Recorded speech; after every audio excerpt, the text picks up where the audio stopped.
we've got back to playing the style of rugby we were in the first two tests that brought us good success. That one will sting forever, because when it is the worst ever test defeat for a side that's played over 100 years that I've been watching for 50 years, that's not something that I can just cast aside and go, okay, well, it was a bad game for us. The fact that there were laws different utilised in Super Rugby that are played in Test match rugby, there should be no different.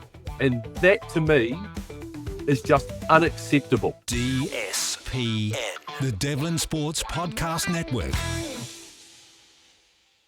DSPN, and it's a very warm welcome back to our good old mate, Nigel Yalden. Now, let's see if I get this right before we start, Nigel. Before we start talking about the Rugby Championship, I've got a big list of questions, as you'll see on the screen. These are some of the things that we're going to discuss. You are Philadelphia Flyers. I can't remember when they last won a Stanley Cup. You are Utah Jazz. You got Michael Jordan. I can't remember when they ever won the NBA. You're Wanganui, like I am. Proud Wanganui from Wanganui. I get that.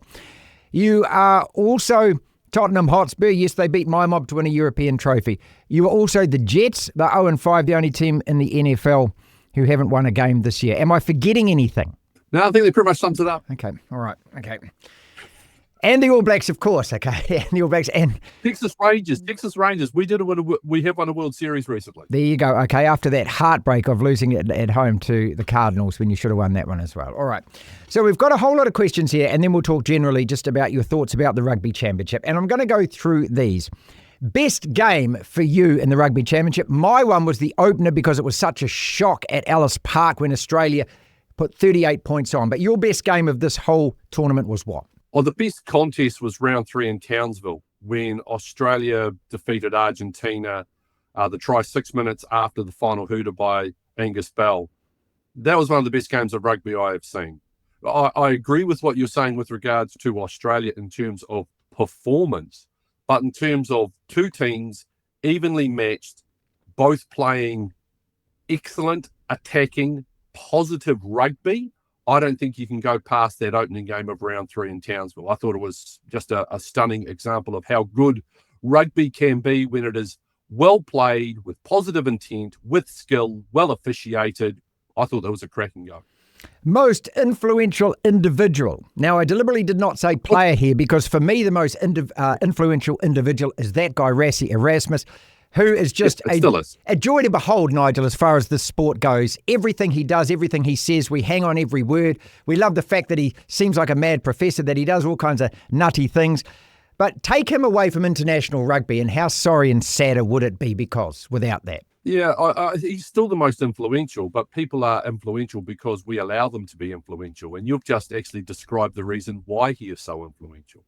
We sit and we wait on every single word that he says, and certain people, but, particularly there's obviously a lot of people in South Africa absolutely adore the guy. And rightfully so. He is charismatic. He is successful. He has built incredible depth. He's got an amazing program when you can, pull the switches that he did between Eden Park and Sky Stadium in Wellington and get the result that he did. That's a lot about the program that he has built. We talk about, we rave about Ivan Cleary and what he did at the Penrith Panthers and how he has helped build that particular club. Well, Rassie Erasmus is building an incredible program with what he's done with the Springboks in terms of the world titles, but it's the depth, it's the talent, it is the way he thinks about things and trying to think around things, and people still allow him to influence the way they approach games against South Africa. And so, clearly, it is Rassie Erasmus. No doubt in my mind about that. Best All Black performance, and I wanted to go back to Cordoba because there are aspects of that where I thought we were really good, especially in the first half and especially in the back end of that second half. But I'll go for Eden Park against South Africa, given the significance of that match, the fact it was them, the fact we'd lost to them 4 times in a row. So that to me was the best performance, even though perhaps you could argue that we played better in other games. Okay, so I'm going to go first 25 minutes at Eden Park against Australia. The minutes 25 to 40 in Cordoba.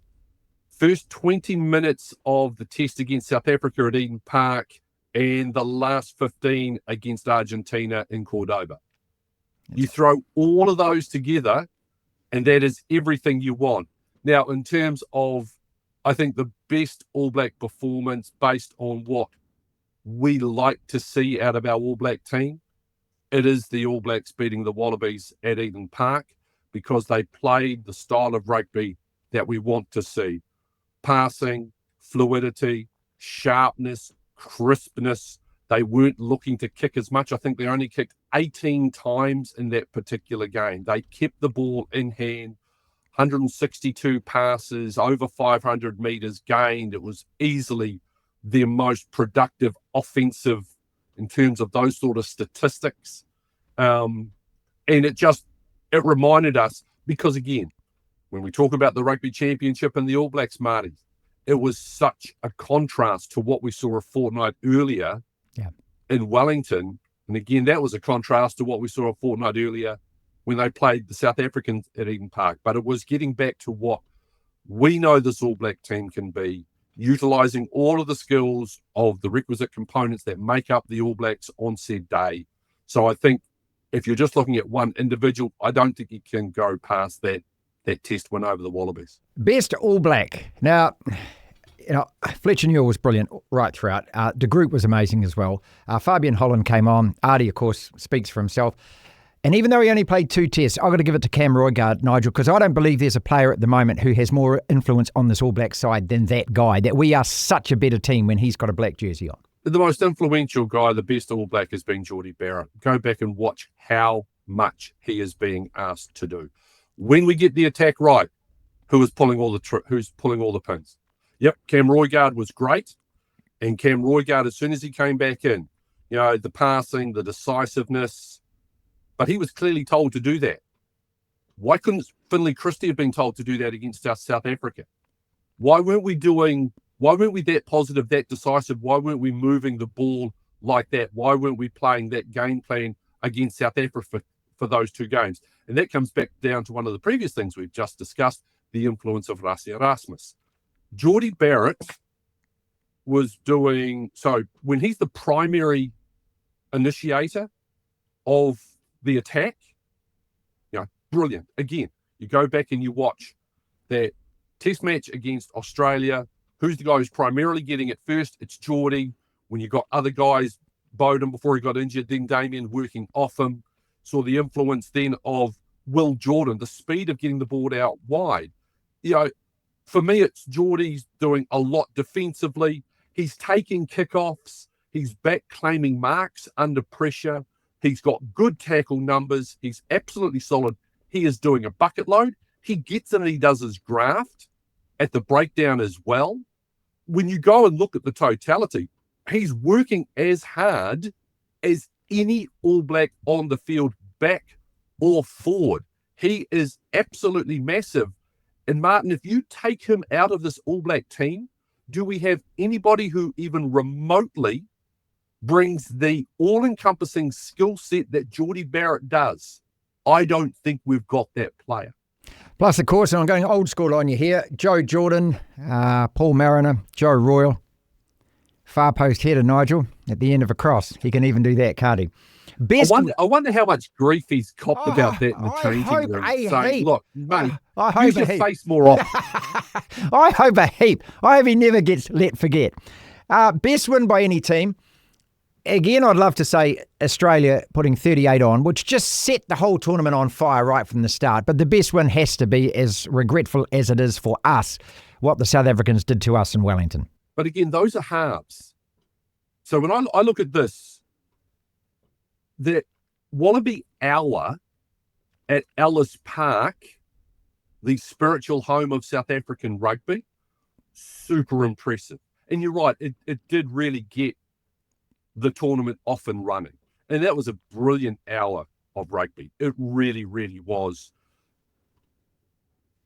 South African performance, again, 40 minutes.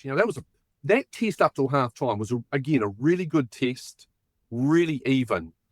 And then South Africa just absolutely just took them apart in that second half. So I think you can make a case for both.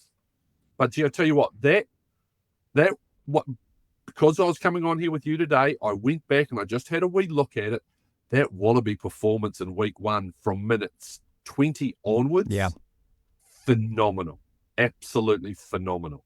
Even better than what the Box did to the All Blacks in Wellington, in my opinion.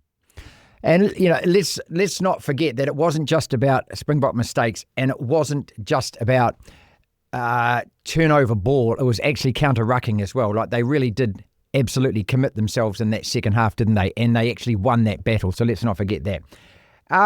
Most improved player. Ooh. Most improved player. See, I'm going for Leroy Carter because I just think that for a guy that came... Yeah, that's right. Nah, you got your categories wrong. That's rookie. Oh, okay, best rookie. That's a rookie category. We've Right. had so many rookies this year. I mean, how many debutants have the All Blacks had now? I think it's up around 12 or 13. The number's quite significant. So you probably need to maybe readjust your categories there. If we're talking about most improved, that's probably somebody who has been involved Okay, well, in Newell, the would it be Fletcher then? system before. So most improved. Christie? Really good I mean, God, question. he played bloody well. Fabian Holland? Oh no! What am I talking about? It's Fletcher Newell. Okay, Fletcher Newell lights out. Not Okay. even close. there you go. All right. He's been phenomenal. He is now a legitimate starting tight head prop in Test match rugby. His work rate is great. Like looking at the tackle counts, I think he was one of the leading tacklers again on the weekend. Great hands, great at the clean out, phenomenal lifter. Really explosive lifting. You watch him. We look a lot at Fabian Holland soaring very, very high. Look at the guys who are absolutely shooting that dude to the moon at line-out times. Most improved. Got to be Fletcher Newell. And there's still room for improvement for that young man as well, in my opinion. Biggest loser, and I've gone for the TMO and the refereeing in some of these games, which, we never ever want to be talking about the referees as much as we do. And it once again was dominated way too much for me by certain refs in certain games, and especially the intrusion of the TMO and the fact that World Rugby insists that this is. You talked about this brilliant game between the Wallabies and Argentina in Townsville, where you said it wasn't just attacking intent or positive intent from both teams, but the officiating as well was brilliant. And I just wonder whether down here, at some stage, can somebody just make the call and just say, just put the best ref in charge. If it's a Kiwi, put him in charge. If it's a Safa, put him in charge. I'm going to go with something along the same lines, but I think the biggest loser is the fact that we had to hear officials saying, this is World Rugby, not Super Rugby. Mm-hmm. The fact that there were laws different, utilised in Super Rugby that are played in Test match rugby. There should be no different. And that, to me, is just unacceptable. That there is a difference that, this happened. We've heard it. We've heard it the last couple of tests. We heard it on Saturday night with Matthew Kelly. This isn't Super Rugby. This is World Rugby.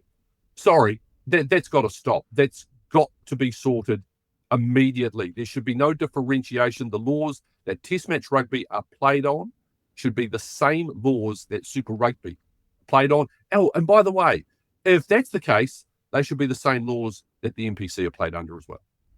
Best try. Now, there'd be 5 to 10 that you could choose. I'm just simply going for, I think Jorgensen's second in that first game at Ellis Park, where he essentially just ran towards the fullback, stopped, the guy sat on his backside. I love the sheer pace. That's something that, we both love the NFL, and there's something about watching a wide receiver with his twinkle toes sit guys on the backside, turn them around. You don't get to see that as often in rugby these days as I'd like, and maybe we've seen it in decades past. But just to see the sheer pace of a guy being able to stand defenders up and just wrong foot them and put them down, I just love that aspect of it, and I wish there was much more of it. I mean, there's brilliant end-to-end tries and everything else, but there's just something about that we hadn't seen in a long time. Yeah, like a good ankle breaker, as they say in the NBA. Yeah. There are a couple of really nice tries by Sasha Feinberg Mgolozulu when he scored 25 points on his own in the first half of that rout over Argentina. A couple of them were pretty tidy as well. So I'm happy with the Jorgensen call. I think that's pretty good. And again, it's back to the point that was such a brilliant 60 minutes of rugby by the Wallabies at Ellis Park. So I'm happy to accept that one. But there were some pretty good tries. Argentina scored a couple of really nice ones before they all of a sudden just it just sort of fell away from them from match 4 onwards, the second Aussie test. No, I'm happy with that. I'll defer to you on that one, Martin. Well played. All right. Most memorable moment we'll finish with before we talk a little bit generally just about the whole tournament.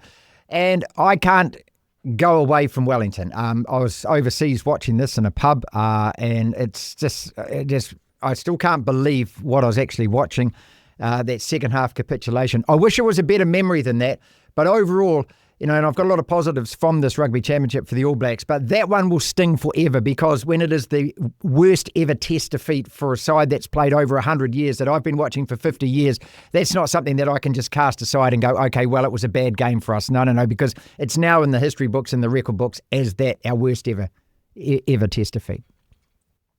Okay, it's Eroni Clarke's anthem at Eden Park. There you go. Nice. I think that's the parent in me, it's the father in me, it's the reaction of his son. It's just beautiful. That's better than my memory. Everything go that on. happened on the field. And I think it was, Martin, a pretty darn good rugby championship. The Clarks are lovely people. Yep. I'm sure you may have had the opportunity to meet Eroni. Mm-hmm. They're just lovely. Caleb is a delightful young man, so positive, so vibrant, so effervescent. We always knew the camera was going to be on Eroni because he is someone who shows emotion when the anthem is being played. And watching, what I loved about it is when you go back and you watch it, and we saw all these different angles. It's Wallace with his arm on Eroni's shoulder, just massaging him. It's Tamaiti Williams towering above him, just looking every once in a while down. It's finished. There's obviously been a flood of tears. We see Wallace just give him another pat on the back, just a wee kiss on the shoulder, wee rub on the head by Tamaiti of Caleb, and then he goes across and he has the interaction. That for me, as a dad with a son, perfect. Easily the best, easily the most memorable for me. I'll just tell you just one little memory from the 2023 Rugby World Cup in Paris. And I was with my girl and we had an afternoon off and we went back to the Louvre because I went and visited all these places a couple of times, as I know you did as well when you're there. You don't know whether you'll ever do it again. And it just so happened to be a day that we get there and the thing's shut. And so you can't get in anyway. And so I'm sitting there thinking, God, what a bozo. And then I turn around and there's the Clarke family. There's mum, dad, and there's Caleb. And g'day, how's it going and everything? We took some photos and had a chat. And I said, what are you guys doing here? And Caleb said, I invited mum and dad to the Louvre for the day and the bloody thing's shut. And so I just want to tell that story. So it was such a great story. We just sat around for half an hour or so just chatting. And, the privilege you get doing this job as well, is that, I don't know these people well, but I know them well enough to see them in the street, to say hello, to shake hands, to have a smile, to have a chat and a bit of, as you say, pat on the back and stuff like that and say, well done, Caleb, and, good luck for the weekend and so forth. And I've had a lot to do with Eroni over 20 years, just like you have talking on the radio. And it was just one of those delightful family moments where, that we just shared a laugh about the fact that, the two men in charge just couldn't organise an egg on a piece of toast on that particular day, Nigel. They're lovely people. They meet you. They are just so. They look, when they speak to you, they are genuinely interested. Yeah. When they ask you, "How are you?"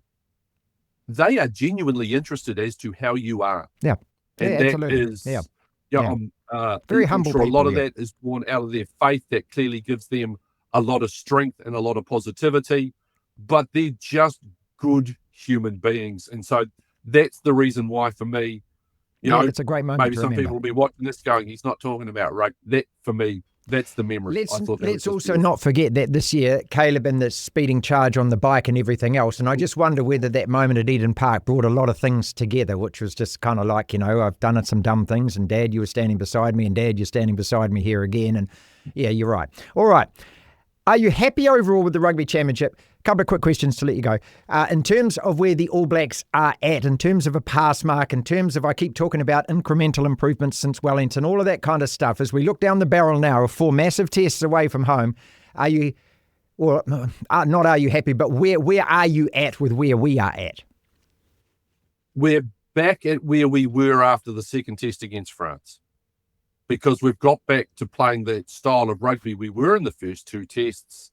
that brought us good success, particularly in the Wellington Test against France. They went away from it in Hamilton, largely because Jordie Barrett wasn't part of that particular group. Now, with our irony, Jordie got called in late because of an injury, came on and was very influential in the final 20 minutes.